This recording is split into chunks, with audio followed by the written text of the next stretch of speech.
Welcome back to our channel tales of angel. അപ്പൊ എല്ലാവർക്കും എന്നാണ് വിശേഷം? സുഖമായിട്ടിരിക്കുന്നു. ഞാൻ ഇവിടെ അടിപൊളിയായിട്ടിരിക്കുന്നു കേട്ടോ. അപ്പൊ ഇന്നത്തെ നമ്മുടെ വീഡിയോ എന്താന്ന് വെച്ച് കഴിഞ്ഞാൽ ക്യാൻസർ ജേണി ഒന്നും അല്ല കേട്ടോ. ഇന്ന് ഞാൻ ഇട്ട വീഡിയോസിന്റെ അടിയിൽ വന്ന് നിങ്ങൾ കുറച്ച് ഡൗട്ട്സ് ഒക്കെ ചോദിച്ചിട്ടുണ്ടായിരുന്നു. അപ്പൊ നിങ്ങളുടെ കമന്റ്സിനുള്ള റിപ്ലൈ ആയിട്ട്, നിങ്ങളുടെ ഡൗട്ട്സിനുള്ള ആൻസേഴ്സ് ആയിട്ടാട്ടോ ഞാൻ ഇന്ന് വന്നേക്കുന്നത്. അപ്പൊ നിങ്ങളുടെ ഡൗട്ട്സും ക്വസ്റ്റ്യൻസ് ഒക്കെ ഞാൻ ഈ ബുക്കിൽ എഴുതി വെച്ചിട്ടുണ്ട് കേട്ടോ. ലൈക്ക് ഓൾമോസ്റ്റ് ഒരു 15 ക്വസ്റ്റ്യൻസ് ഉണ്ട്. അപ്പൊ ഈ 15 ക്വസ്റ്റ്യൻസിന് ഞാൻ ആൻസർ ചെയ്യും. ഈ 15 ക്വസ്റ്റ്യൻസ് ഒറ്റ വീഡിയോയ്ക്കടിയിൽ വന്ന കമന്റ്സ് ഒന്നും അല്ല കേട്ടോ. നമ്മുടെ പല പല വീഡിയോസിന്റെ അടിയിലും വന്ന കമന്റ്സ് ഞാൻ ഒന്നിച്ചെടുത്തിട്ട് ഈ ഒരു വീഡിയോയിലായിട്ട് അതിന് നിങ്ങളുടെ ഡൗട്ട്സ് ഒക്കെ ക്ലിയർ ചെയ്യുന്നേ ഉള്ളൂ കേട്ടോ. അപ്പൊ നമുക്ക് വീഡിയോയിലോട്ട് പോവാം.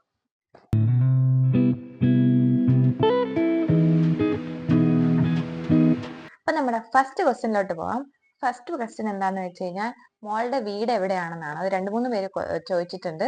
അപ്പൊ എന്റെ വീട് കോട്ടയം ഡിസ്ട്രിക്റ്റിലാണ്. കോട്ടയം ഡിസ്ട്രിക്റ്റില് ആദിത്യപുരം എന്ന് പറഞ്ഞൊരു സ്ഥലത്താണ് എന്റെ വീട്. നമ്മുടെ സെക്കൻഡ് ക്വസ്റ്റ്യൻ, ഫസ്റ്റ് ഏത് ഹോസ്പിറ്റലാണ് ട്രീറ്റ്മെന്റ് എടുത്തത്? അപ്പം എനിക്ക് ഫസ്റ്റ് ട്രീറ്റ്മെന്റ് എടുത്ത് ഞാൻ എന്റെ കഴിഞ്ഞ വീഡിയോയിൽ പറഞ്ഞിട്ടുണ്ടായിരുന്നു, ക്യാൻസർ ജേണിയുടെ വീഡിയോയിൽ. അപ്പൊ അത് കാണാത്തവരൊക്കെ ആയിരിക്കും ചിലപ്പോൾ എൻ്റെ അടുത്ത് ചോദിച്ചിട്ടുണ്ടായിരുന്നത്. അപ്പൊ എന്റെ ഫസ്റ്റ് ട്രീറ്റ്മെന്റ് എന്ന് പറഞ്ഞാൽ ഞാൻ ആദ്യം വന്നത് കാരിത്താസിലാണ്. പക്ഷെ അവിടെ ട്രീറ്റ്മെന്റ് എടുത്തില്ല. എന്നിട്ട് അവിടെ നിന്ന് നമ്മൾ നേരെ RCCയിലോട്ട് പോയി. അവിടെയാണ് എന്റെ ബോൺമാരോ ബയോപ്സി ഒക്കെ ചെയ്തത് കേട്ടോ. അത് കഴിഞ്ഞ് ഞാൻ കോവിഡ് ടൈം ആയതുകൊണ്ട് ഞാൻ മംഗലാപുരത്ത് നിന്ന് വന്നുകൊണ്ട് തന്നെ എന്നെ അവിടെ അഡ്മിറ്റ് ആക്കാൻ പറ്റാത്തതുകൊണ്ട് നമ്മൾ നേരെ അവിടുന്ന് കാരിത്താസിലോട്ട് വന്നു. അപ്പൊ എന്റെ ഫസ്റ്റ് കീമോ എടുത്തത് കാരിത്താസിലാണ്. അത് കഴിഞ്ഞിട്ടാട്ടോ നമ്മൾ അമൃതയിലോട്ട് പോയത്. നമ്മുടെ തേർഡ് ക്വസ്റ്റ്യൻ എന്ന് പറഞ്ഞാൽ കാരിത്താസിലെ ഡോക്ടറുടെ നെയിം എന്താണെന്നാണ്. അപ്പൊ കാരിത്താസിൽ എന്നെ ട്രീറ്റ് ചെയ്ത ഡോക്ടറിന്റെ പേര് ഡോക്ടർ ഉണ്ണി എന്നായിരുന്നു കേട്ടോ. നമ്മുടെ ഫോർത്ത് ക്വസ്റ്റ്യൻ എന്താന്ന് വെച്ച് കഴിഞ്ഞാൽ ഇപ്പൊ കംപ്ലീറ്റ് റിക്കവർ ആയോ എന്നാണ്. അപ്പൊ നമുക്കിപ്പോ ഫുള്ളി റിക്കവർ ആയെന്ന് പറയാൻ പറ്റത്തില്ല. കാരണം ക്യാൻസർ എന്ന് പറഞ്ഞൊരു സംഭവം നമുക്ക് എപ്പോൾ വേണമെങ്കിലും തിരിച്ച് നമ്മുടെ ബോഡിയിലോട്ട് വരാനുള്ള ചാൻസ് ഉണ്ട്. ഇപ്പൊ നമുക്ക് കംപ്ലീറ്റ് റിക്കവർ ആയെന്ന് പറയണമെങ്കിൽ ഡോക്ടർ എൻ്റെ അടുത്ത് പറഞ്ഞു ഇപ്പൊ കീമോ ചെയ്തിട്ട് കംപ്ലീറ്റ് റിക്കവർ ആയെന്ന് പറയണമെങ്കിൽ നമുക്ക് ഓൾമോസ്റ്റ് 5 years കഴിഞ്ഞാലേ ഉള്ളൂ നമുക്ക് കംപ്ലീറ്റ്ലി ക്യൂർ ആയെന്ന് പറയാൻ പറ്റത്തുള്ളൂ. അപ്പൊ അതുവരെ നമുക്ക് ഒരു ചാൻസ് ഉണ്ട്, ചിലപ്പോൾ വരാനും വരാതിരിക്കാനും ഉള്ള ചാൻസ് ഉണ്ട്. അപ്പൊ പിന്നെ ഇപ്പൊ ബോൺ മാരോ കഴിഞ്ഞുകൊണ്ട് തന്നെ ഞാനിപ്പം കംപ്ലീറ്റ്ലി ഹെൽത്തി അല്ല. എനിക്ക് കുറച്ച് ആരോഗ്യ പ്രശ്നങ്ങളൊക്കെ ഉണ്ട്. ഞാൻ പഴയ പോലെ അത്ര ഹെൽത്തി ആയിട്ടില്ല. അപ്പം അതൊക്കെ കഴിയുമ്പോൾ പിന്നെ ചിലപ്പോൾ 5 വർഷമൊക്കെ കഴിയുമ്പോൾ നമുക്ക് കംപ്ലീറ്റ്ലി ക്യൂർ ആയെന്ന് പറയാൻ പറ്റും. അതുവരെ നമുക്കൊന്നും പറയാൻ പറ്റില്ല കേട്ടോ. അപ്പൊ നമുക്ക് അടുത്ത ക്വസ്റ്റ്യനിലോട്ട് പോവാം. അപ്പൊ അടുത്ത ക്വസ്റ്റ്യൻ എന്ന് പറഞ്ഞു കഴിഞ്ഞാല്, അനഘ പറഞ്ഞ ഏഞ്ചൽ ആണോ, അനഘയുടെ ഫ്രണ്ട് ആണോ, എന്റെ വീഡിയോ കാണുമ്പോൾ അനഘേനെ ഓർമ്മ വരുന്നു എന്നൊക്കെ പറഞ്ഞ് കുറെ കമന്റ്സ് ഞാൻ കണ്ടായിരുന്നു. അപ്പൊ അനഘയുടെ ഫ്രണ്ടാണ് ഞാൻ, അനഘ പറഞ്ഞ ഏഞ്ചൽ ഞാനാണ്. അപ്പൊ അനഘ ചേച്ചി എനിക്ക് ഭയങ്കര എന്താ പറയാ ഭയങ്കര ക്ലോസ് ടു ഹാർട്ട് ആയിട്ടുള്ള ഒരു പേഴ്സൺ ആയിരുന്നു. ഇനിയിപ്പൊ അനഘ ചേച്ചിനെ അറിയാത്ത ആരെങ്കിലും ഉണ്ടെങ്കിൽ ഇറ്റ്സ് മീ അനഘ എന്ന് പറഞ്ഞ ഒരു യൂട്യൂബ് ചാനലുണ്ട്. അതിൻ്റെ അകത്ത് കയറി നോക്കിയാൽ മതി. ചേച്ചിയുടെ ചാനലാണ്. ചേച്ചി ഇപ്പൊ ഇല്ല നമ്മുടെ കൂടെ. ഞങ്ങള് പരിചയപ്പെട്ട എങ്ങനെയാന്ന് വെച്ച് കഴിഞ്ഞാൽ ഞങ്ങൾ അങ്ങോട്ടും ഇങ്ങോട്ടും കാണാതെ ഭയങ്കര ബോണ്ടായിട്ടുള്ള ആൾക്കാരായിരുന്നു. അപ്പൊ ഞാൻ ഐസൊലേഷൻ റൂമിൽ കിടക്കുന്ന സമയത്ത് എന്റെ അപ്പുറത്തുള്ള ഐസൊലേഷൻ റൂമിൽ കിടന്നായിരുന്നു അനഘ ചേച്ചി. അപ്പൊ ഞങ്ങളുടെ അടുത്ത് സിസ്റ്റർമാര് വന്നിട്ട് ഇങ്ങനെ പറയും, എന്റെ അടുത്ത് വന്നിട്ട് പറയും അപ്പുറത്ത് അനഘ എന്ന് പറഞ്ഞൊരു കൊച്ചു കിടപ്പുണ്ട്. അപ്പൊ ചേച്ചിയുടെ അടുത്ത് ചെന്നിട്ട് പറയും ഇപ്പുറത്തെ ഏഞ്ചൽ എന്ന് പറഞ്ഞൊരു കൊച്ചു കിടപ്പുണ്ടെന്ന് എന്ന് പറയുകയൊക്കെ ചെയ്യായിരുന്നു. അങ്ങനെ ഞങ്ങൾക്ക് അങ്ങോട്ടും ഇങ്ങോട്ടും പേര് പറഞ്ഞ് അറിയാമെന്നുള്ളത് ഞങ്ങൾ കണ്ടിട്ടില്ല ഇതുവരെ. പിന്നെ പക്ഷെ അന്നേരം ഞാൻ ഏറ്റവും കൂടുതൽ ആഗ്രഹിച്ചാണ് ചേച്ചിനെ ഒന്ന് കാണണം. എനിക്ക് ഭയങ്കര ആഗ്രഹമായിരുന്നു. എന്നെ കാണണം ചേച്ചിക്കും ഭയങ്കര ആഗ്രഹമായിരുന്നു. പക്ഷെ ഞങ്ങൾ ഐസൊലേഷൻ റൂമിൽ നിന്ന് പിന്നെ ചേച്ചിനെ ICUലോട്ടൊക്കെ കൊണ്ടുപോയി. പിന്നെ ഞങ്ങള് രണ്ട് സ്ഥലത്തായി പോയി. അപ്പൊ പിന്നെ കാണാൻ പറ്റില്ല. പിന്നെ കുറച്ച് നാൾ കഴിഞ്ഞപ്പം ഞങ്ങൾ കീമോ എടുക്കാനായിട്ട് വാർഡിൽ അഡ്മിറ്റ് ആയ ടൈമില് ഞങ്ങള് കുറച്ച് ദിവസം വാർഡിൽ അഡ്മിറ്റ് ആയി. കീമോ ഒക്കെ എടുക്കുന്ന ടൈമായിരുന്നു. അപ്പൊ ഞങ്ങളുടെ അടുത്ത് സിസ്റ്റർ വന്നിട്ട് പറഞ്ഞ്, എൻ്റെ അടുത്ത് വന്നിട്ട് പറഞ്ഞ് അപ്പുറത്ത് എൻ്റെ ഏകദേശം പ്രായമുള്ള ഒരു കൊച്ചു കിടപ്പുണ്ട്, അനഘ എന്നാ പേരെന്ന് പറഞ്ഞ്. അപ്പൊ ഞങ്ങൾ തമ്മിൽ ഒരു കട്ടന്റെ ഒരു വ്യത്യാസം ഉണ്ടായിരുന്നുള്ളൂ. അപ്പൊ അന്നാണ് ഞാൻ ശരിക്കും അനഘ ചേച്ചിനെ ആദ്യമായിട്ട് കാണുന്നതെന്ന് പറഞ്ഞു കഴിഞ്ഞാൽ ഞങ്ങൾ കട്ടൻ ഇങ്ങനെ മാറ്റി നോക്കിയപ്പോ അപ്പുറത്ത് അനഘ ചേച്ചി എന്നെ കണ്ടു, ഞാൻ അനഘ ചേച്ചിനെ കണ്ടു. അപ്പൊ ഞങ്ങൾക്ക് ഭയങ്കര സന്തോഷമായിട്ടോ.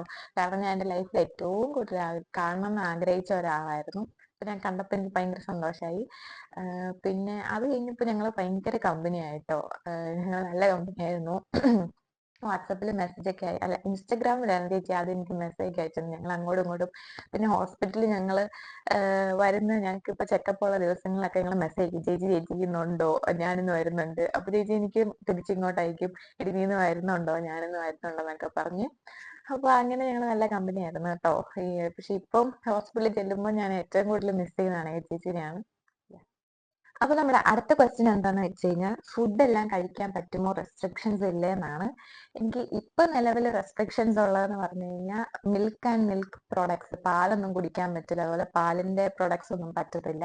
പിന്നെ എനിക്ക് നേരത്തെ ഒരുപാട് റെസ്ട്രിക്ഷൻസ് ഉണ്ടായിരുന്നു കേട്ടോ, ലൈക്ക് റെഡ് മീറ്റ് ഒന്നും പറ്റില്ല. ഇപ്പോഴാണെങ്കിൽ റെഡ് മീറ്റ് എന്ന് പറഞ്ഞാൽ മന്ത്ലി വൺസ് വേണമെങ്കിൽ കഴിച്ചോളാനാണ് ഡോക്ടർ പറഞ്ഞിട്ടുള്ളത്. അല്ല, അപ്പൊ നേരത്തെ നമ്മൾ വീഡിയോ എടുക്കാൻ നിന്നപ്പോൾ സ്റ്റോറേജ് ചെറുതായിട്ടൊന്ന് പണി വന്നു കേട്ടോ. അപ്പൊ നമ്മൾ നേരത്തെ എന്തായിരുന്നു പണി വലിച്ചേ പറഞ്ഞു നിർത്തിയത് റെഡ് മീറ്റ്. അപ്പൊ നമുക്ക് റെഡ് മീറ്റ് ആണെങ്കിലും ഇപ്പം മാസത്തിൽ ഒന്നൊക്കെ കഴിക്കാൻ പറ്റത്തുള്ളൂ എന്നാണ് ഡോക്ടർ പറഞ്ഞേക്കുന്നത്. വേണമെങ്കിൽ കഴിച്ചാൽ മതി എന്നാ പറഞ്ഞേക്കുന്നത്, അല്ലാതെ. പിന്നെ നേരത്തെ എനിക്ക് ട്രാൻസ്പ്ലാന്റിന്റെ സമയത്ത് എനിക്ക് നട്ട്സ് അങ്ങനത്തെ കാര്യങ്ങളൊന്നും പറ്റത്തില്ലായിരുന്നു, ഫ്രൂട്ട്സ്. കാരണം ഞാൻ ന്യൂട്രോപ്പിനിക്, അതായത് നമ്മുടെ ന്യൂട്രോഫിലൊക്കെ കുറവായിരുന്നോണ്ട് തന്നെ ഫ്രൂട്ട്സും നട്ട്സും അങ്ങനത്തെ ഒന്നും പറ്റത്തില്ലായിരുന്നു. കാരണം ഇൻഫെക്ഷൻ പെട്ടെന്ന് പിടിക്കുക അതിനകത്തു നിന്നൊക്കെ. അതുകൊണ്ട് അതൊക്കെ റെസ്ട്രിക്ഷൻ ഉണ്ടായിരുന്നു. പക്ഷെ ഇപ്പം മിൽക്ക് ആൻഡ് മിൽക്ക് പ്രൊഡക്ട്സ് ഉള്ളൂ. അപ്പൊ നമ്മുടെ 7th ക്വസ്റ്റ്യൻ എന്താന്ന് വെച്ച് കഴിഞ്ഞാൽ, ഞാൻ കഴിഞ്ഞ ദിവസം ഒരു വാക്സിനേഷൻ എടുക്കാൻ പോയ വീഡിയോ ഇട്ടിട്ടുണ്ടായിരുന്നു കേട്ടോ, ഹോസ്പിറ്റലിൽ പോയത്. അപ്പൊ അതിന്റെ ഇടയിൽ വന്ന കമന്റ്സ് ആണ് എന്ത് വാക്സിൻ ആണ് എടുത്തതെന്ന് പറഞ്ഞത്. അപ്പൊ എനിക്കിപ്പോ ട്രാൻസ്പ്ലാന്റ് ഒക്കെ കഴിഞ്ഞതുകൊണ്ട് തന്നെ എന്റെ ട്രാൻസ്പ്ലാന്റ് ചെയ്തപ്പോ കീമോ ചെയ്തായിരുന്നല്ലോ, ആ സമയത്ത് എന്റെ സെൽസ് എല്ലാം നശിപ്പിച്ചായിരുന്നല്ലോ. കീമോ ചെയ്യുമ്പോൾ നമ്മുടെ സെൽസ് എല്ലാം ഓട്ടോമാറ്റിക്കലി നശിക്കും. അപ്പൊ എനിക്ക് എന്റെ ബോഡിയിൽ നേരത്തെ എടുത്ത വാക്സിൻസ് ഒന്നും ഇപ്പൊ ഇല്ല. അപ്പൊ എനിക്ക് തീരെ ഇമ്മ്യൂണിറ്റി കാണത്തില്ല, പെട്ടെന്ന് അസുഖം എല്ലാം പിടിക്കുമല്ലോ. പിന്നെ അതുകൊണ്ട് തന്നെ എനിക്ക് പണ്ട് തൊട്ടേ എടുത്ത വാക്സിൻസ് എല്ലാം ഇപ്പൊ വീണ്ടും എടുക്കണം. അപ്പൊ ആ വാക്സിൻസ് ഒക്കെയാണ് ഞാൻ ഇപ്പൊ എടുത്തോണ്ടിരിക്കുന്നത്. പിന്നെ അത് മാത്രമല്ല, പിന്നെ ഇമ്പോർട്ടന്റ് ആയിട്ടുള്ള എല്ലാ വാക്സിനും എടുക്കണം, ലൈക്ക് ഹെപ്പറ്റൈറ്റിസ് ബി, എ, അങ്ങനത്തെ വാക്സിൻസ് ഒക്കെ എടുക്കണം. ഇപ്പൊ കിൽഡ് ആയിട്ടുള്ള വാക്സിൻസ് ആണ് കേട്ടോ ഇപ്പൊ എടുക്കുന്നത്.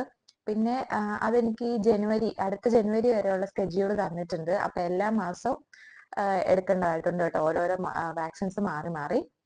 പിന്നെ ഈ ജനുവരി വരെ എനിക്ക് കിൽഡ് വാക്സിൻസ് മാത്രമേ എടുക്കാനുള്ളൂ. പിന്നെ അത് കഴിഞ്ഞ് 2 കൊല്ലം കൂടെ കഴിഞ്ഞ് കഴിയുമ്പോഴാണ് എനിക്ക് ചിക്കൻ ബോക്സിന്റെയും MMR എന്ന് പറഞ്ഞ മംസ്, മീസിൽസ്, റുബല്ല, ഇതിന്റെയൊക്കെ വാക്സിൻസ്, അതൊക്കെ ലൈവ് വാക്സിൻസ് ആണ്. അത് ഈ വാക്സിൻ എടുത്ത് കഴിഞ്ഞാൽ 2 കൊല്ലം കഴിയുമ്പോൾ അതും എടുക്കണം കേട്ടോ. അപ്പൊ ആ വാക്സിൻ എടുക്കാനാണ് ഞാൻ കഴിഞ്ഞ സമർദയിൽ പോയത്. ഇനി എനിക്ക് എല്ലാ മാസവും വാക്സിൻസ് എടുക്കേണ്ടതായിട്ടുണ്ട് കേട്ടോ. നമുക്ക് 8th ക്വസ്റ്റ്യനിലോട്ട് പോകാം. 8th ക്വസ്റ്റ്യൻ ചോദിച്ചു കഴിഞ്ഞാൽ ബോൺ മാരോ ട്രാൻസ്പ്ലാന്റ് കഴിഞ്ഞതാണോ എന്നാണ്. അത് എന്റെ ബോൺ മാരോ ട്രാൻസ്പ്ലാന്റ് കഴിഞ്ഞതാണ്. ഞാൻ വീഡിയോ ചെയ്തിട്ടുണ്ടായിരുന്നു എന്റെ ക്യാൻസർ ജേണി. അപ്പൊ അത് കാണാത്തവരൊക്കെ ഇപ്പൊ ഒന്ന് കാണുക. പിന്നെ 9th ക്വസ്റ്റ്യൻ, ഡോണർ ആരായിരുന്നു, ഫുൾ മാച്ച് കിട്ടിയോ? അപ്പൊ ഈ 2 ക്വസ്റ്റ്യൻ സെയിം ആളാണ് ചോദിച്ചേക്കുന്നത്. പിന്നെ അടുത്ത ക്വസ്റ്റ്യനും സെയിം ആളാണ് കേട്ടോ ചോദിച്ചേക്കുന്നത്, പറയാം. ഇപ്പൊ 9th ക്വസ്റ്റ്യൻ എന്ന് പറഞ്ഞാൽ ഡോണർ ആരായിരുന്നു, ഫുൾ മാച്ച് കിട്ടിയോ എന്നാണ്. ഡോണർ എന്റെ ബ്രദർ ആയിരുന്നു. എനിക്ക് ഫുൾ മാച്ച് കിട്ടിയിട്ടുണ്ടായിരുന്നില്ല.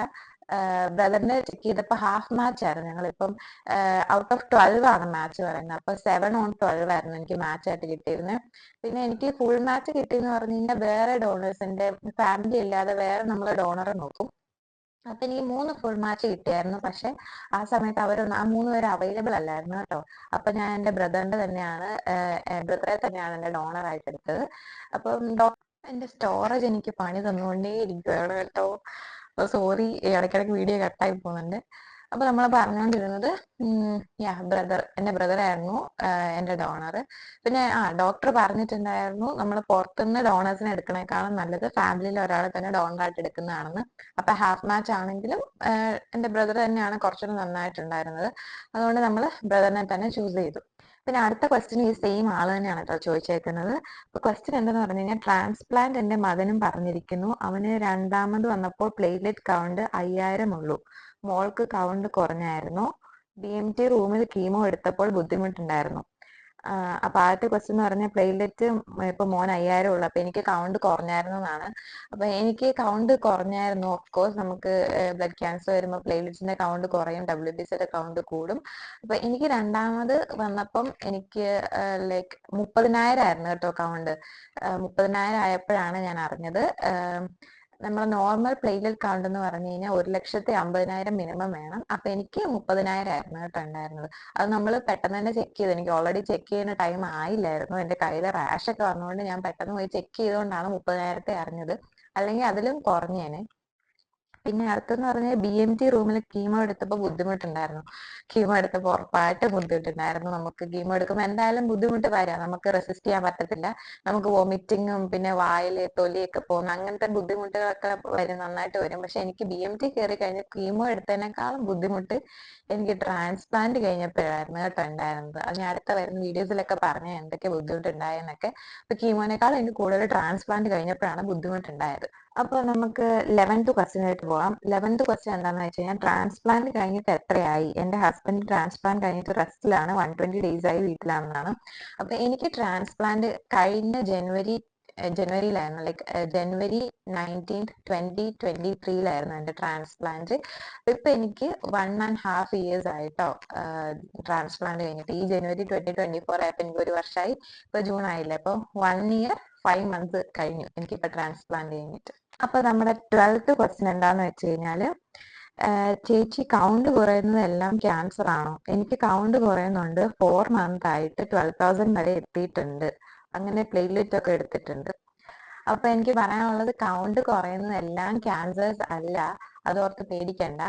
പക്ഷേ നമ്മൾ കൗണ്ട് കുറയുന്നെന്ന് പറഞ്ഞാൽ എന്തെങ്കിലും മെഡിക്കൽ കണ്ടീഷൻസ് കൊണ്ടായിരിക്കും. ഇപ്പൊ നമ്മൾ ആരും സ്വയം ചികിത്സ ഒന്നും നടത്താണ്ടിരിക്കുക കേട്ടോ. ഇപ്പൊ നമുക്ക് എന്തെങ്കിലും ബുദ്ധിമുട്ട് വന്നു കഴിഞ്ഞാൽ നമ്മൾ ഡോക്ടറുടെ അടുത്ത് പോയി കാണുക, ഹോസ്പിറ്റലിൽ പോവുക, നമുക്ക് അതിനുള്ള ടെസ്റ്റുകളൊക്കെ നടത്തുക, അവർ പറയുന്ന ടെസ്റ്റുകളൊക്കെ.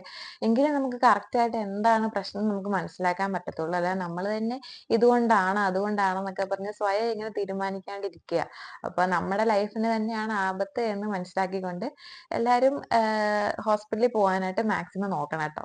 അടുത്ത നമ്മുടെ 13ാമത്തെ ക്വസ്റ്റ്യൻ എന്താന്ന് വെച്ച് കഴിഞ്ഞാൽ, wishing you a fast recovery. Can you mention how the bills are paid? Are you insured? If so, what kind of insurance?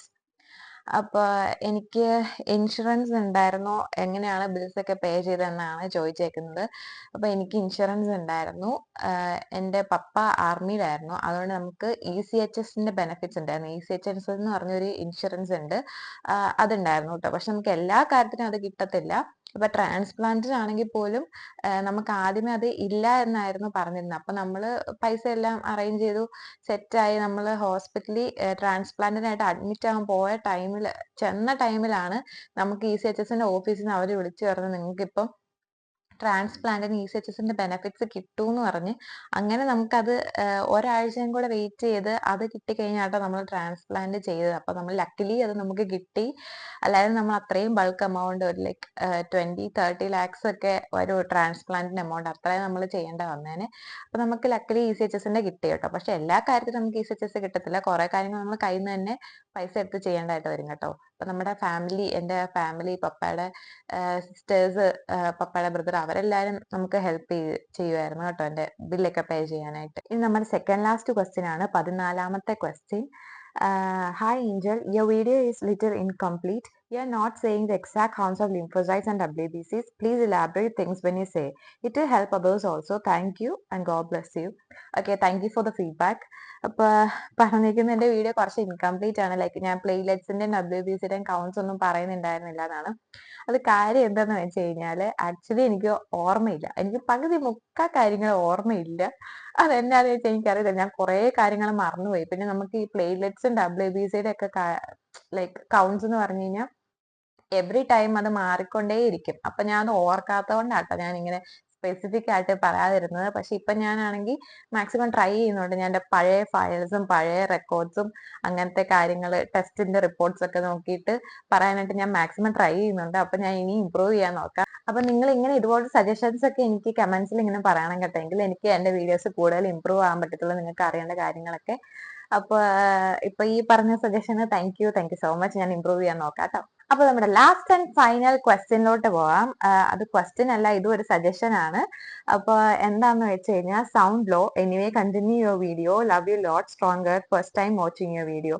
അപ്പൊ താങ്ക് യു. അതിൻ്റെ അത് പറഞ്ഞേക്കുന്നത് എന്റെ സൗണ്ട് ലോ ആണെന്നാണ്. എന്റെ കഴിഞ്ഞ വീഡിയോസിലൊന്നും മൈക്ക് ഇല്ലായിരുന്നു, അതുകൊണ്ട് നിങ്ങളുടെ സജഷനെ മാനിച്ച് തന്നെ നമ്മളത് ഈ മൈക്ക് വാങ്ങിച്ചിട്ടുണ്ട്. അപ്പൊ നമ്മുടെ ഇനിയുള്ള വീഡിയോസിലൊക്കെ ഞാൻ സൗണ്ട് ക്ലാരിറ്റി കുറച്ചുകൂടെ നോക്കുന്നതായിരിക്കും കേട്ടോ. അപ്പൊ ഞാൻ എഴുതി വെച്ച ക്വസ്റ്റ്യൻസ് ഇതേ ഇവിടെ തീർന്നിട്ടുണ്ട് കേട്ടോ. 15 ക്വസ്റ്റ്യൻസ് ആണ് ഞാൻ എഴുതി വെച്ചിട്ടുണ്ടായിരുന്നത്, അത് തീർന്നു.